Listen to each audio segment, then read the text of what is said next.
Hey everybody, this is Chris, MTGO's Rec Start, and we're back for part 2 of this week's Show and Tell series. And in part 2, I'm going to be talking about the Sliver deck, which I played to second place in this past week's Tribal Apocalypse Player Run event. And I will talk about some of the variations of Sliver decks, and then we'll take a quick rundown at the decks that win X1 and better this week to kind of see what the metagame for this first ever No Big Shots rule event played out as. So the heart and soul of a Sliver deck is Crystalline Sliver. Crystalline Sliver is the reason that your Sliver deck isn't just a bad Merfolk deck. Merfolk have more lords, better lords in terms of power pumping. Their lords also have the ability to give evasion, whereas you need a separate Sliver to give your Slivers evasion. The one thing that Slivers have over Merfolk as a tribe is Crystalline Sliver. Again, he's the heart and soul of it. He gives your Slivers Shroud, which is extremely powerful in general, but in the format where people are relying heavily on spot removal to be able to disrupt linear aggro decks, the ability to give all of your guys Shroud is just enormous. His body's not bad. He's a 2/2, so a 2/2 Shroud for 2. And since Crystalline Sliver is the base of the deck and it's blue and white, the question becomes how you branch out from there. Now, since it's an aggro control deck, the deck has typically run Daze, Force of Will, and Brainstorm. Now, in Legacy proper, you can run Aether Vials as well, and that allows you to get a little better with your mana base. For instance, you could probably put Wastelands in here to more fit with this aggro control style, but since Aether Vial is not legal in the Tribal Apocalypse events, I had to go without it here. But what do you want to complement your Slivers with?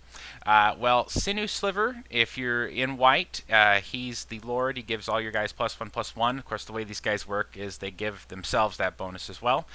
So he's a 2/2 for 2. And Winged Sliver is the one who gives them evasion. So all those are pretty common since you're starting with the blue-white shell. Now, you can go into black from here, or you can go into green. If you go into black, Hibernation Sliver is traditionally the choice. His ability to bounce Slivers back to the hand gives you a little extra protection against board sweepers. You can also use him to bounce a Sliver back to the hand and pitch it to force. You can use this ability back in the old days with damage on the stack. It was much better, but unfortunately that is not available anymore. And I chose in my build to have a few copies of Plated Sliver at the low end, and then to round it out with some spot removal here, nothing too fancy, and one Detention Sphere that if I needed to get rid of some non-creature permanent that got through counter magic, the combination of Brainstorms and some fetch lands might allow me to dig my way into that. And the Frenzy Sliver I used as it's bad in multiples. Frenzy 1, if you have no idea, because this is one of those weird time spiral things, or from Future Sight. Frenzy 1 gives unblocked Slivers +1/+0. It's not going to stack, so there's no reason to have more than one copy of it, but I'm basically using it as sort of a fifth Sinew Sliver, sort of.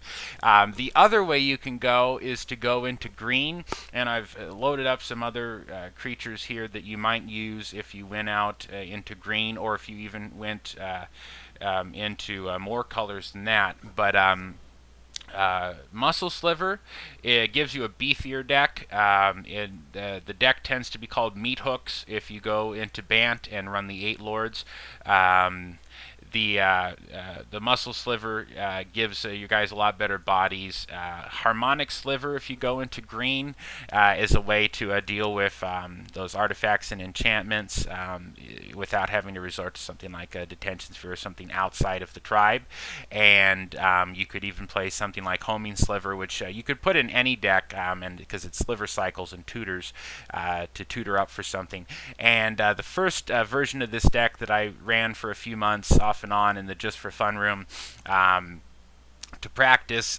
Did not have Force of Wills. I had regular counter magic in there, mana leaks, counter spells, I believe. And so with that deck, I was using Quicksliver. And Quicksliver has a lot of cool tricks you can pull with him. And it's not really a bad way to go, honestly. If you don't want to use the free counter magic or don't have it, Quicksliver and going into the bank colors is probably the way to go. You can hold your mana open and for counter magic, and then if they don't do anything, you can flash in any of your slivers at the end of their turn. You can flash in your crystalline slivers to counter effectively one of their spot removal spells. It's a way to sort of blank some of their sorcery speed removal as well, make their board sweepers worse, like their Wrath of Gods, everything like that. So Quicksliver is an excellent guy if you're going to go green. And I will load up real quick. I did not choose to play this variant, but I did make a Bant Meat Hooks version of the Sliver deck.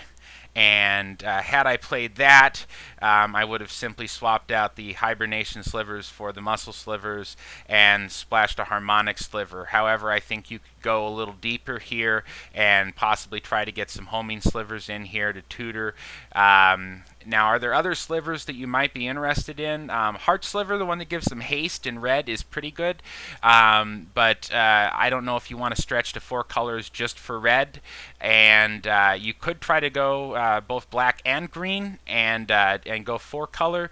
But it makes your mana base a little bit worse. It might make it tough to play things like Mutavault.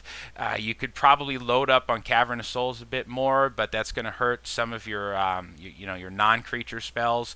You're definitely going to want to be able to have access to white and blue. But that is another way that you could go.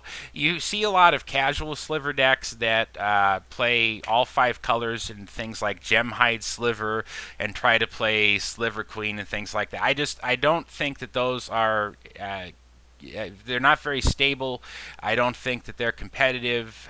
I think that if you want a competitive sliver list, and slivers are fun, and so I'm not going to discourage anybody from playing with any of the slivers that they like, but the competitive core of slivers is going to be Crystalline Sliver, just because the whole idea of your deck is that each guy you play is giving a bonus to your other guys, and that the weakness you have then is spot removal, and Crystalline Sliver, turning off your opponent's spot removal, is the key to the rest of the deck and whatever you want to do.